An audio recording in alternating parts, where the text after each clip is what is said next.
श्री गणेशाय नमः। पंचमे अंश दशमो अध्यायः। श्रीपराशर उवाच तयोर्विहरतोरेवं रामकेशवयोर्व्रजे प्रावृढव्यतीतः विकसत्सरोजा चाभवच्छरत अवापुस्तात् पमात्यर्थशर्फय पलवलोधके पुत्र क्षेत्रादिसक्तेनः ममत्वेन यथाग्रही मयूरामोन्मातस्थु परित्यक्तमदावने असार्तां परिज्ञायः संसारस्यैव योगिना उत्सृजय जलसर्वस्वम् विमलासीस्तमूर्तय तयज तयजुषाम्बरं मेधा ग्रहं विज्ञानिनो यथा शरत्सूर्याशुत्पतानि ययुष शोषं सरांसिष च बहार लम्बं मत्वेन हृदयानि वः देहि नाम कुमुदेश्च शरदं भांसि योग्यता लक्षणं ययु अवबोधैर्मनासीव समत्वं मलात्मनाम तार्कावि विमले व्योम्निरराजा खण्डमण्डलचन्द्रश्वर मदेहात्मा योगी साधुकूले यथा शनकेश शनके स्थिरमः तत्यजुचक्षलाशया मम त्वं क्षेत्र पुत्रादिः रूढमुच्य यथा बुद्ध्या पूर्वत्य ते ससरो अम्बुः बिर्हर्षा योगं पुनः ययु क्लेशे कुयोगिनो वशे शैरन्तराय हता इव निभृतो भवतर्थ यर्थः समुद्र स्थितिमितोदकः क्रमावाप्तमहायोगो निश्चलात्मा यथा यति सर्वत्रातिप्रसन्नानि सलीलानि तथा भवन ज्ञाते सर्वगते विष्णु मनासीव सुमेधसां बभूव निर्मलमा व्योम शरदाध्वस्तोद्यम् योगाग्निदग्धक्लेशोधनः योगिनामेव मानसं सूर्याशुजनितं महा तपं निययतारपति शमम् अहमानोदभवमा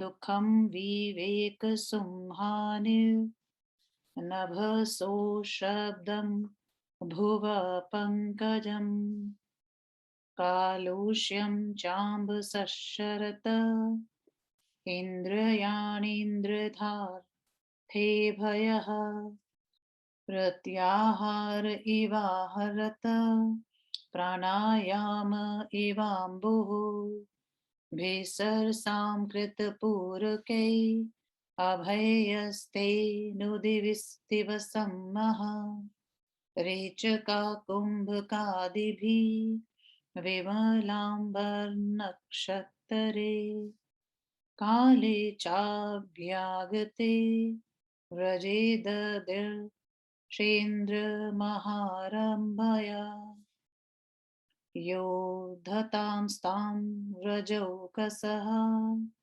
कृष्णस्तानुत्सुकान् दृष्ट्वा गोपानुत्सवलालसाना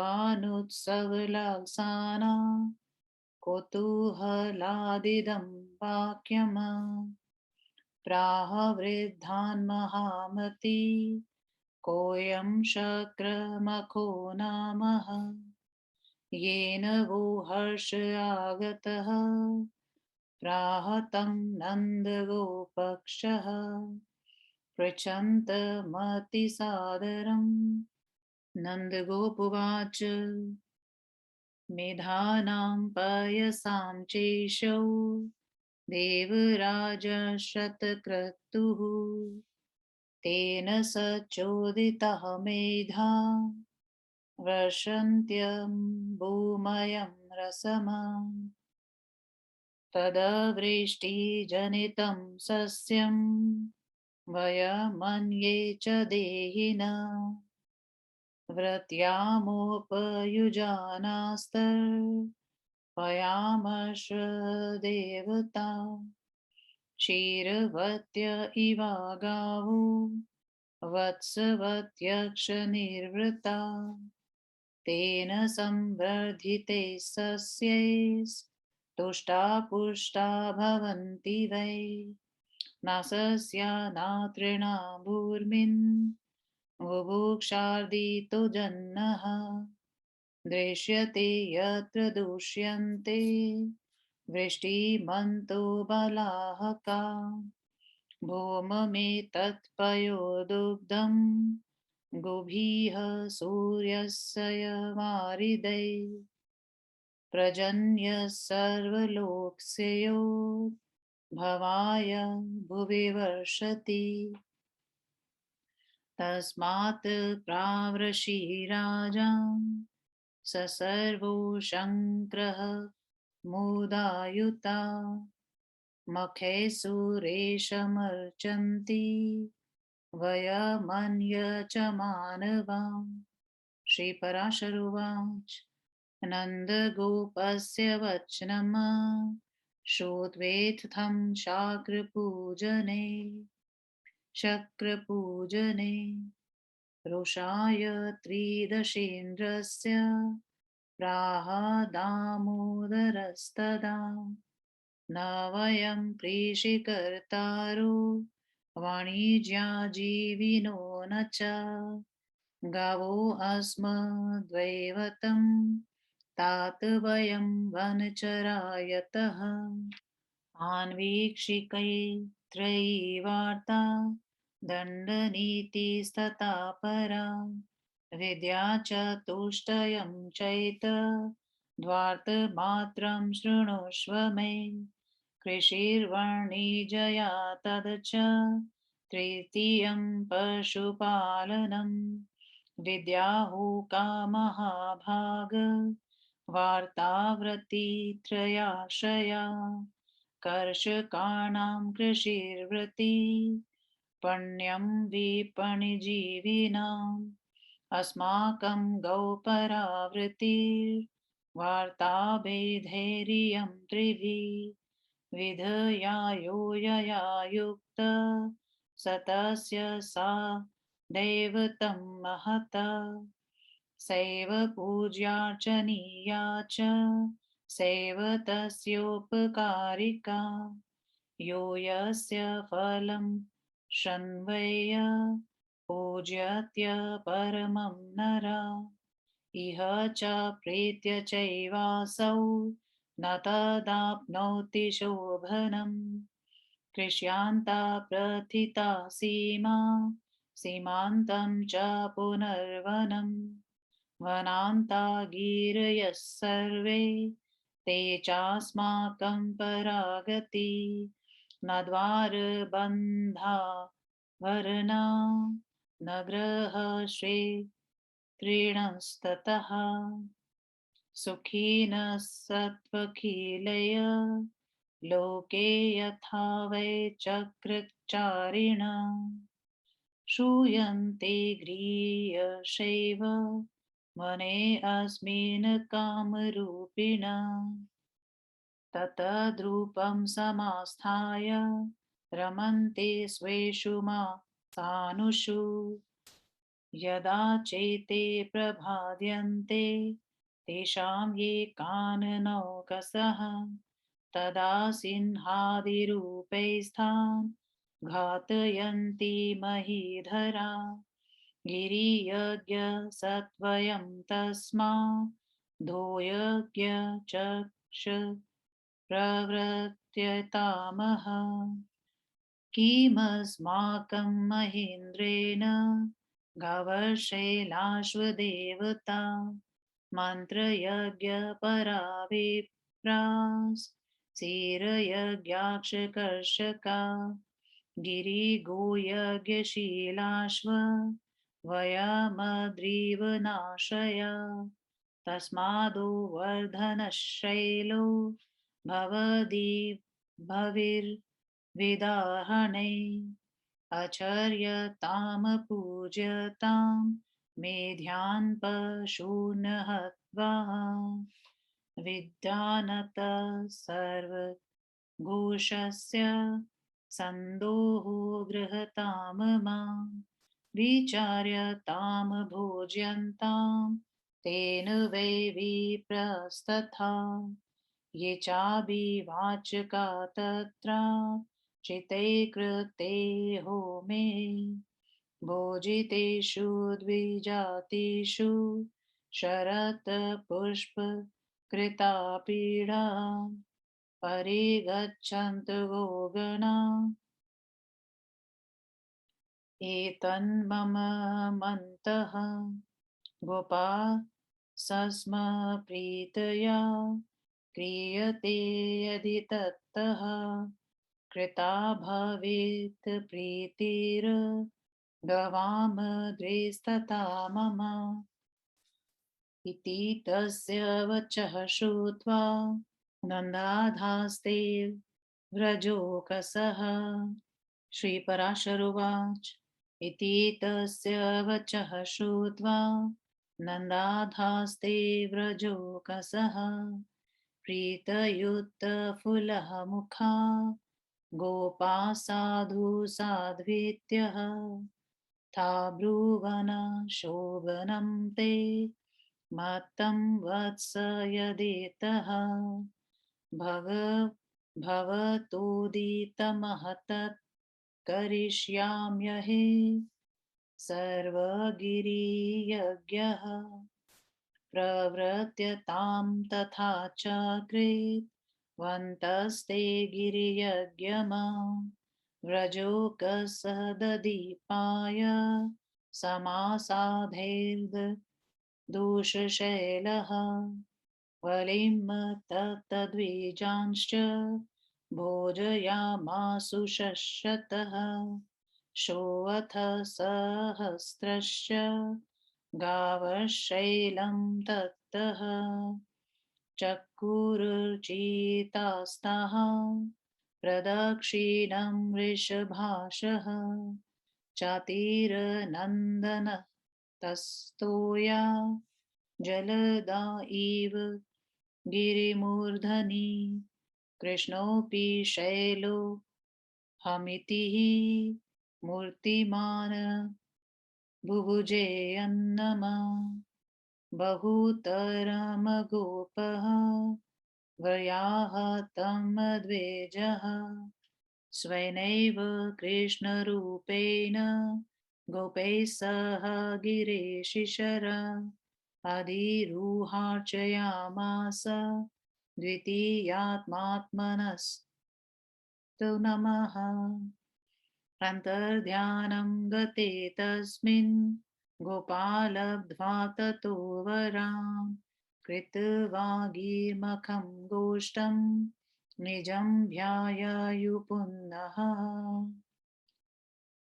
इति श्री विष्णु महापुराणे पंचमे अंशे दशमोऽध्यायः। 10वां अध्याय हिंदी अनुवाद। शरद वर्णन और गोवर्धन पूजा। श्री पराशर महर्षि ने कहा, इस तरह से बलराम एवं श्री कृष्ण के ब्रज में विहार करते रहने पर ही वर्षा ऋतु बीत गई और विकसित कमलों से युक्त शरद ऋतु आ गई। जिस तरह गृहस्थ व्यक्ति पुत्र तथा क्षेत्र आदि में आसक्त होने के कारण अत्यंत संताप का अनुभव करता है, उसी तरह छोटे छोटे जलाशयों में मछलियां अधिक संतप्त होने लगी। जिस तरह योगी जन संसार की असारता को जानकर शांत हो जाते हैं, उसी तरह मयूर भी मदहीन होकर मौन हो गए। जिस तरह ज्ञानी पुरुष घर का परित्याग कर देता है, उसी तरह अपने संपूर्ण जल का परित्याग करके स्वच्छ तथा धवल बने हुए मेघों ने आकाश का परित्याग कर दिया। जिस तरह बहुत से पदार्थों में ममता होने के कारण शरीरधारियों का हृदय शुष्क हो जाता है, उसी तरह शरतकालीन सूर्य की किरणों के संताप से सरोवर सूख गए। जिस तरह निर्मल चित्त वाले पुरुषों को का मन ज्ञान के द्वारा समता रूपी योग्यता को प्राप्त कर लेता है, उसी तरह कुमुदों के साथ जल योग्यता रूप संबंध को धारण कर लिए। जिस तरह अंतिम शरीरधारी योगी सज्जनों के वंश में सुशोभित होता है, उसी तरह आकाश में अपने संपूर्ण मंडल से युक्त चंद्रमा सुशोभित हुआ। जिस तरह ज्ञानी पुरुष क्षेत्र तथा पुत्र आदि में सुदृढ़ बनी हुई ममता का धीरे धीरे त्याग करते हैं, उसी तरह जलाशयों का जल धीरे धीरे तट को छोड़ने लगे। जिस तरह विघ्नों से विचलित कुयोगियों का क्लेशों से पुनः संयोग हो जाता है, उसी तरह पहले परित्यक्त सरोवरों के जल से हंसों का पुनः संयोग हो गया। जिस तरह महायोग को प्राप्त कर लेने पर योगी का मन निश्चल हो जाता है, उसी तरह जल के स्थिर हो जाने के कारण समुद्र भी अत्यंत स्थिर हो गया। जिस तरह भगवान विष्णु को सर्वव्यापक रूप से जान लेने पर मनीषियों का मन निर्मल हो जाता है, उसी तरह सर्वत्र जल अत्यंत स्वच्छ हो गया। जिस तरह योग रूपी अग्नि के द्वारा योगियों का मन दत्त क्लेश समूह वाला हो जाता है, उसी तरह शरद ऋतु के द्वारा मेघों के विनष्ट कर दिए जाने के कारण आकाश स्वच्छ हो गया। जिस तरह विवेक अहंकार तथा ममकार जन्य महान दुख को शांत कर देता है, उसी तरह सूर्य किरणों से उत्पन्न ताप को चंद्रमा ने शांत कर दिया। जिस तरह प्रत्याहार नामक योगांग इंद्रियों को इंद्रियों के विषय रूप रसादि से अनासक्त बना देता है, उसी तरह शरत ने आकाश के मेघों को पृथ्वी से कीचड़ को तथा जल से गदलापन को दूर कर दिया।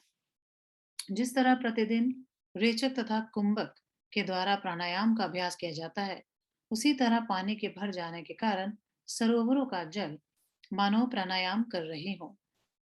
व्रज में विमल आकाश वाले नक्षत्र का काल आ जाने पर श्री कृष्ण ने इंद्र का महोत्सव मनाने के लिए उदत व्रजवासियों को देखा।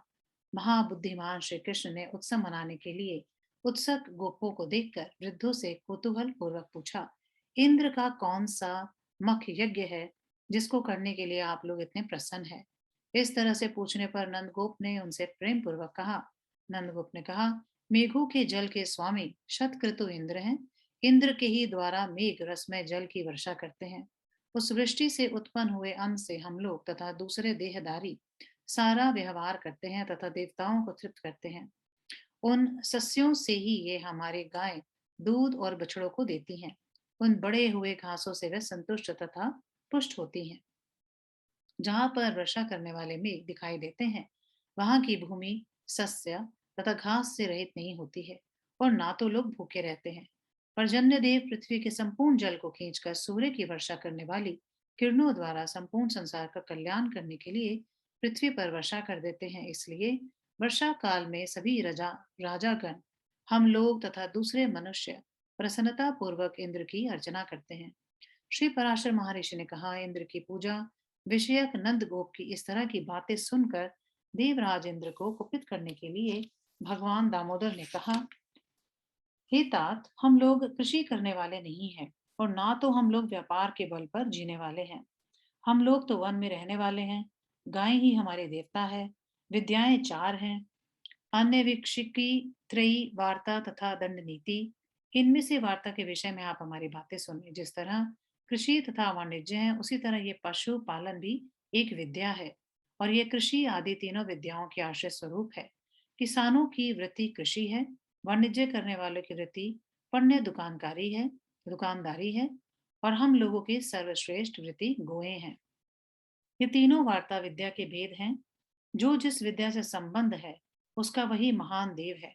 अतएव उसको उसी की पूजा तथा अर्चना करनी चाहिए। उसके लिए वही विद्या उपकार करने वाली होती है। जो जिसका फल भोगता है, वह उसकी पूजा नहीं करके यदि दूसरे की पूजा करता है, वह मनुष्य ना तो इस लोक में ना तो परलोक में कल्याण प्राप्त करता है।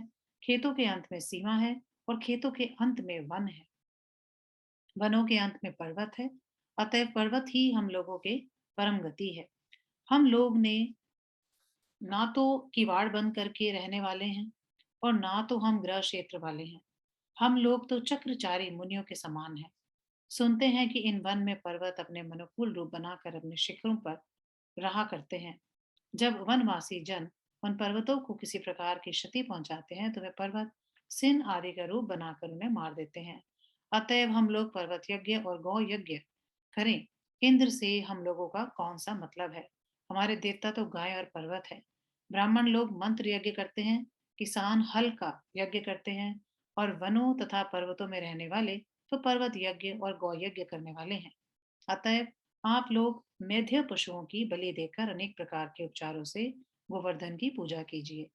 इस विषय में बहुत विचार मत कीजिए। संपूर्ण ब्रज के दूध को एकत्रित करके उससे ब्राह्मणों तथा याचकों को भोजन कराइए। गोवर्धन की पूजा के अंत में होम हो जाने पर ब्राह्मण भोजन हो जाने के बाद शरतकालीन पुष्पों से सजी हुई मस्तक वाली गाय गोवर्धन की परिक्रमा करें। हे गोपो, यदि आप लोग मेरी इस सम्मति के अनुसार कार्य करेंगे तो गौओं को, मुझे तथा गिरिराज गोवर्धन को अत्यंत प्रसन्नता होगी। श्री पराशर महर्षि ने कहा, इस प्रकार से भगवान श्री कृष्ण की वाणी को सुनकर नंद आदि व्रजवासी गोप प्रसन्न होकर बहुत अच्छा कहने लगे। हे वत्स, तुमने जो कुछ कहा है वह सुंदर विचार है। हम सब वही करेंगे। चलो गिरि यज्ञ किया जाए। उसके बाद व्रजवासियों ने दधी, खीर तथा मांस आदि के द्वारा पर्वत यज्ञ किया और तदंतर पर्वत को बलि प्रदान की। उन लोगों ने सैकड़ों तथा हजारों ब्राह्मणों को भोजन कराया। पूजित गांवों ने गोवर्धन की प्रदक्षिणा की तथा मेघों के समान घोर गर्जना करते हुए बैलों ने भी प्रदक्षिणा की। हे द्विज, उस समय भगवान श्री कृष्ण भी पर्वत के शिखर पर दूसरे रूप से मैं ही पर्वत हूँ इस तरह अपने को दिखाते हुए गोपों के द्वारा लाए गए बहुत अधिक अन्न खाए। स्वयं भी अपने रूप से गोपों के साथ पर्वत के शिखर पर पड़ चढ़कर अपने दूसरे शरीर की पूजा किए। उनके अंतर्ध्यान हो जाने पर उनसे वरदान को प्राप्त करके गोपजन पर्वत मख करके अपने घर आ गए। इस तरह श्री विष्णु महापुराण के 5वें अंश के 10वें अध्याय का श्री प्रसाद द्विवेदी श्रीधराचार्य कृत हिंदी अनुवाद संपूर्ण हुआ। ओम नमो भगवते वासुदेवाय।